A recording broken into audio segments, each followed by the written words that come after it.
அரைவேக்காடு சீமானின் ஆதரவாளர்கள் யாராவது இந்த வீடியோவை பார்க்க ஆரம்பித்தால் இந்த நிமிடமே வீடியோ கட் பண்ணிட்டு வெளில போயிடுங்க. ஏன்னா கண்டிப்பா வீடியோ முடியல உங்களுக்கு பிபி ஆகி இருக்கும். ஏன்னா நான் கடுப்பு கோவத்துல இருக்கேன். பம்பு இழுத்து அடி வாங்குற நேரம். நீ சும்மா இருந்தாலும் உன் வாய் சும்மா இருக்காது. உன் வாய் சும்மா இருந்தாலும் நீ சும்மா இருக்க மாட்ட. நீயும் வாய் சும்மா இருந்தாலும் இந்த ஊர் உன்ன சும்மா விடாது. உடம்ப பத்திரமா பாத்துக்க. என்னை அடிக்க இந்த ஊர் ஆள் இருக்கானா என்ன பாக்கிறேன். உலக வெற்றி கழகம்னு ஆரம்பிச்சு, நீங்க ஏன் தமிழக வெற்றி கழகம் ஆரம்பிச்சீங்க? உங்களுக்கு தான் கேரளாவில் ரசிகர்கள் அதிகம், ஆந்திராவில் ரசிகர்கள் அதிகம், தென் மாநிலங்கள் எல்லா இடங்களும் ரசிகர்கள். கேரளாவில் இந்த கட்சி ஆரம்பிச்சிருக்கலாமே. உலக வெற்றி கழகம், அகில உலக வெற்றி கழகம், உலக வெற்றி கழகம்.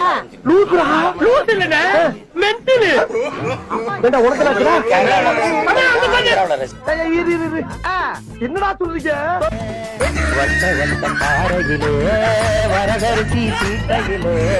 சொந்தமுள்ள அத்தை மகளே நீங்க தோறு கேட்டு நிக்கலாமா? தடுமாற்றம் வந்து மத்தவங்களுக்கு, நான் தடுமாற்றம் இல்லாதனாலதான் இப்படி இருக்கேன். அப்படியா? நிச்சயமா? சத்தியமா? எனக்கு என் தம்பிக்கு இடையில அண்ணன் தம்பி உறவுங்கிறதுல பாசத்துல எனக்கு துளியும் இல்ல, அன்புல குறையில. ஏண்டா ஊருக்குள்ள இப்படித்தான் சொல்லிக்கிட்டு தெரியா? அப்ப நான் உங்ககிட்ட விளையாட்டா பேசுற புறாடிக்கு நம்பிட்டீங்க.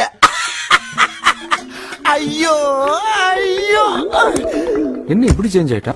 எனக்கு என் தம்பிக்கு இடையில அண்ணன் தம்பி உறவுங்கிறதுல பாசத்துல எனக்கு துளியும் இல்ல, அன்புல குறையில.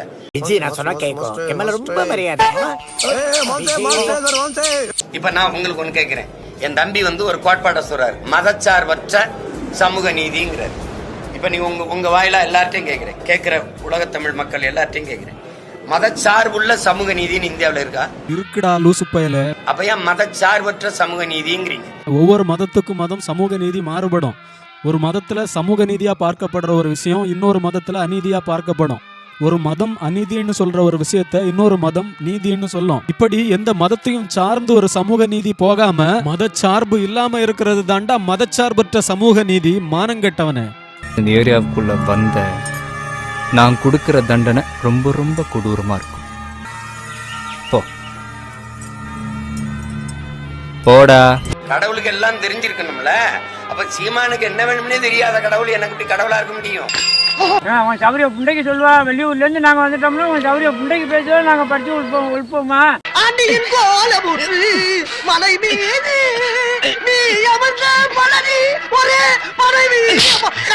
ஒரு நாள் இந்த அதிகாரம் வேற ஒருத்தனுக்கு வராதா? நல்ல தன்மானம் உள்ள தமிழ் மகன்கிட்ட போச்சுன்னு வச்சுக்கிறீங்க, பொட்டலாயிரும். பார்த்துக்கிட்டு ஆடணும். நீ ஒரு எஸ்ஸுக்கு பிறந்தவதான். நீ ஒரு எஸ்ஸுக்கு இந்த கலைஞர் சிலை கிட்ட வாடா. உங்க அம்மா உன்னை ஒத்தனைக்கே போயிருந்தா வாடா. யாராவது மேல அதிகாரி ஊமத்துல எங்க கேட்டா ஒரு கலவரத்தை வித்தியாசமா அடக்க போயிருக்காரு சொல்லு. அம்மா ஏதாவது பேசக்கூடாது. மாண்பை பத்தி எனக்கு கற்பிக்க வேண்டியதில்லை. நீங்க எல்லாம் பதவிக்கு வந்ததுனால மாண்பு மிகு, நாங்கெல்லாம் பிறப்புல இருந்தே மாண்பு மிக்கவங்க. அவங்க கெட்டவல்லடி, கேடு கெட்டவன். நாங்கெல்லாம் பிறப்புல இருந்தே மாண்பு மிக்கவங்க. ஏய் நேரா போ, குழி ஒண்ணு இருக்கு, ஒத்த ஊந்து செத்துரு. Bullshit get last.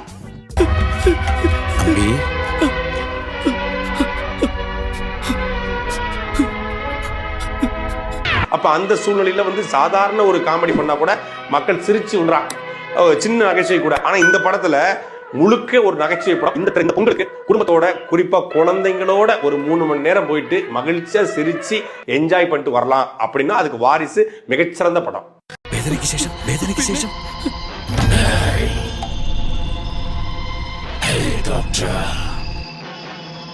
ஒரு ஏதோ ஒரு குப்பை படம் வாரிசுன்னு ஒரு படம். அந்த படத்தோட ட்ரெய்லர் லான்ச்ல தியேட்டர்ல சேர பூரா மொத்தமா நாசம் பண்ணிட்டான்.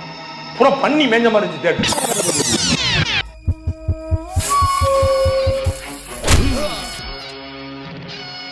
வாரிசை பத்தினா அவ்வளவு மோசமா விமர்சனம் பண்ணிருக்காரு. அவ்வளவு மோசமா. அப்படி ஒண்ணு இந்த படம் வந்து ஆக மோசமாலாம் இல்ல. நான் பார்த்த வரைக்கும் பீஸ்ட் படத்தை விட மிக சிறப்பா இருக்கு. பீஸ்ட் அதை விட இந்த படம் ரொம்ப சிறப்பா இருக்கு. சீமான் ஆரம்பத்திலே பேசிட்டு இருப்பாரு. இவங்களெல்லாம் நெருங்கி இப்படி நெருக்கமா உட்கார்ந்து பேசும்பொழுது அப்பவே விஜய் தன்மைப்படுத்த பார்த்தார்.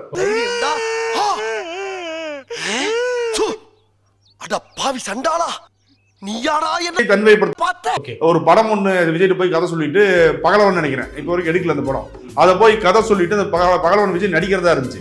அப்ப சீமான் லூஸ் டாக்ஸ் அங்க விடுறது என்னன்னா வந்து எங்கிட்ட பேசுறது வெளியே வந்து அவனுக்கு என்னடா தெரியும், அவன் தற்குறிப்பு தம்பி, அவனுக்கு என்ன அரசியல் தெரியும், எங்கிட்ட பேசுறது வெளியே வந்து அவனுக்கு என்னடா தெரியும், அவன் தற்குறிப்பு தம்பி, அவனுக்கு என்ன அரசியல் தெரியும். ஆனா அவனுக்கு ஒரு பெருவாரியான கூட்டத்தை வச்சிருக்கான். இந்த படத்தை வச்சுட்டு வெளியீட்டு விழாவோ ஏதோ ஒன்று வந்து வச்சோம்னா கோன்னு வந்து அவனோட இளைஞர்கள் கூடி நிற்கும் போது அண்ணன் 1 மணி நேரம் பேசணும்னா அவங்களை மாத்திட்டு போயிருவேன். அவனுக்கு என்னடா தெரியும், அவன் தற்குறிப்பு தம்பி, அவனுக்கு என்ன அரசியல் தெரியும். ஏண்டா நான் அண்டங்கக்காவா? அதுவும் ஒண்ணும் தெரியாதோ.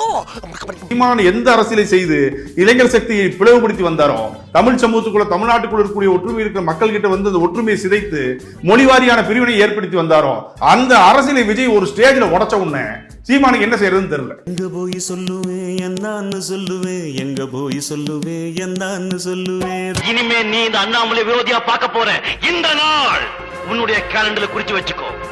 இன்னிலிருந்தே உன்னுடைய அழிவுகால ஆரம்பமாயிடுச்சு. எனக்கு உனக்கு தர்மயுத்தம் தொடங்கிடுச்சு. தீபாவளி நம்ம கொண்டாடுறதில்ல, கொண்டாடாத நம்ம சொந்தங்களுக்கு, இந்த கொண்டாடுற சொந்தங்களுக்கு இனிப்பு கொடுக்கணும். என் மனைவி காயல் போயிட்டு ஓலை கொட்டான்ல கொடுக்கணும், பிளாஸ்டிக்கை ஒழிக்கணுங்கிறது. ஆனால் ஓலை கொட்டான் வாங்க போது ஒரு கொட்டான் 650 ரூபாய்டா, ஒரு கொட்டான் 650 ரூபாய்டா, 650 ரூபாய்டா, 650 ரூபாய்டா. ஒரு கொட்டான் 650 ரூபாய்டா, 650 ரூபாய்டா, 650 ரூபாய்டா.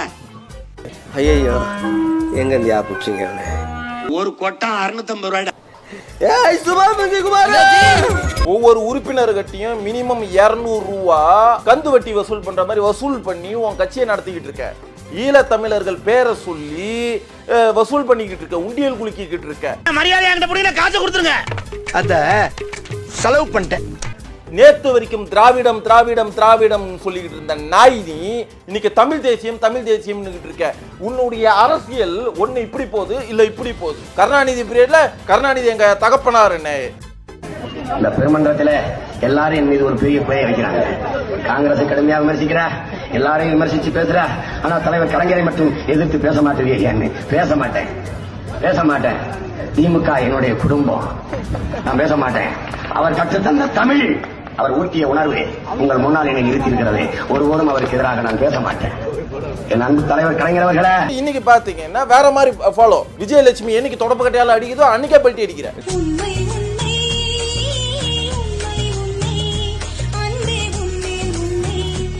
ரொம்ப உத்தமர் மாதிரி தமிழ் தேசியத்தை பத்தி இவ்வளவு கதை பேசிட்டு, நான் ரொம்ப நல்ல தமிழ் அப்பா அம்மாவுக்கு பிறந்திருக்கிறேன் அப்படின்னு இன்னைக்கு சொல்லியாச்சு. அப்ப நான் என்ன மிஸ்டர் சீமான் ஹிந்தி அப்பா அம்மாவுக்கு அப்பா வந்திருக்கிறேன்? என்னை நம்பவில்லை, எந்த கண்ணை நம்பவில்லை. நீ யாரா? நீ 1ஆம் நம்பர் கோமாளி. நீ ஒன்னும் வீர போராளி கிடையாது. எங்க போய் போராடின? நீ என்ன விஷயத்துக்கு போராடின அதை சொல்லு. உன்னுடைய போராட்டமே அந்த மைக்கு தான். 4 நிருபர்கள் அப்படி மைக்க கொடுக்கலன்னா நீ அரசியல் காணாம போச்சு. என்ன தெரியுமில்ல, கெட்ட ராஸ்கல் வெடிச்சு சதறிட்டேன்னு வச்சுக்கோங்க, ஒருத்தனுக்கு முடியாது, தலை காட்ட முடியாது. சூப்பரா படுக்க வச்சு முதுகு மேல நடத்துறோம் பையன். இரட்டை இலக்கிய வாக்கு கேட்கிற சீமான் பெருமை அடைவாரே ஒழிய ஒருபோதும் பெருமை அடைவாரா என்று உறுதியாக சொல்ல. நிலத்தை நான் மீட்டே தீர்வேன் என்று உறுதி எடுத்து கொசு மாதிரி சொன்னதே சொல்லு. சாட்டை துரைமுருகன் அப்படின்று ஒரு அரட் ஹவுஸ் இருக்கு.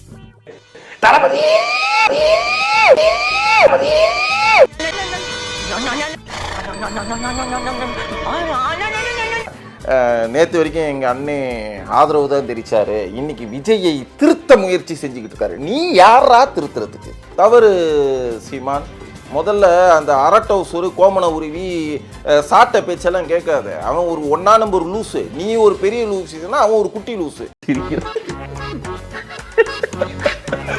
எனக்கே சிரிப்பா இருக்கு.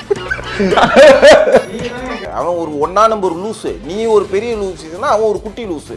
உனக்கு எதிரி வேற யாருமே கிடையாது. விஜய் மக்கள் இயக்கத்துடைய தமிழக வெற்றி கழகத்துல எவன்கிட்ட சொத்து இருக்கோ, எவன்கிட்ட கார் இருக்கோ, அவனுக்கு மட்டும்தான் மாவட்ட தலைவர் பதவி கொடுக்கப்பட்டிருக்கு. இவங்க தான் நாட்டுல மாற்றத்தை உருவாக்க போறாங்க, மசலை உருவாக்க போறாங்க. அந்த பெருசாலி தான். ஃபியூச்சர்ல நான் சொல்றதை எழுதி வச்சுக்க சீமான், உன்னுடைய அரசியலுடைய அடி வேரையே கடிச்சு துப்பிட்டு போறவன் அவன். என்னை தலைவனாக தேர்வு செய்கிற, என்னை நேசிக்கிற, என்னை பின்தொடர்கிற, எனக்கு வாக்கு செலுத்துகிற என் மக்கள் யாருன்னு பாருங்க. பொழுதுபோக்கு தளத்தில் தலைவர்களை தேடியவர்கள் அல்ல, என்னை விரும்புகிற மக்கள். போராட்ட களத்தில் தலைவனை தேடுகிற மக்கள் தான் என்னை பின்தொடர்வார்கள். காத்தடிக்கிற திசையெல்லாம் பறக்கிற பதர்கள் எனக்கு வாக்கு செலுத்த மாட்டாங்க.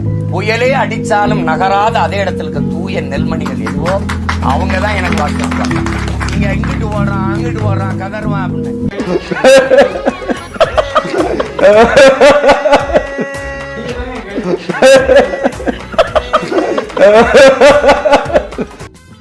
உலக வெற்றி கழகம்னு ஆரம்பிச்சிருக்கோம். நீங்க ஏன் தமிழக வெற்றி கழகம் ஆரம்பிச்சீங்க? உலகம் முழுமைக்கும் அரசியல் மொழியின் அடிப்படையில் தான் கட்டமைக்கப்பட்டிருக்கு. அது நல்லா விளங்கி.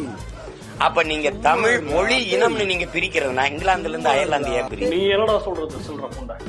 எங்களுக்கு தெரியும் நீ சூத்த மூடு. மறுபடியும் விஜய் மாமாவை தாக்கி பேசிட்டே இருக்கீங்க. நாங்க உலக வெற்றி கழகம்னு மாத்திக்கிறோம். நீங்க திரள் நீதி தமிழர் அப்படின்னு மாத்திக்கிறீங்களா? பாய்பா நாங்க போறோம். உனக்கு எவ்வளவு வாட்டிடா நான் சொல்றது, அது பண்ணாதனா அது பண்ணி காட்டுற. எனக்கு என்ன நான் பிடிக்காதுன்னு நான் சொல்லிக்கிறேன், அதுன்னு பாயிண்டா எக்ஸ்ட்ராவா பண்ணி காட்டின்கிறேன். எனக்கு அதெல்லாம் தெரியாது. எனக்கு அதுதான் பண்ணணும்னு தோணுது. நீ சொல்லிட்டு பேருக்கு எனக்கு இன்னும் ஜாஸ்தியா தோணுது. சோ அதுதான் பண்ணுவேன் நான். நீ எவ்வளவு சொன்னாலும். டேய் என் கோவம் ஆகுதுன்னு உனக்கு தெரியும் தானடா. நீ கவி பண்ணிக்கோ. என்ன பண்ணாதுன்னு தான் நீ சொல்லாத.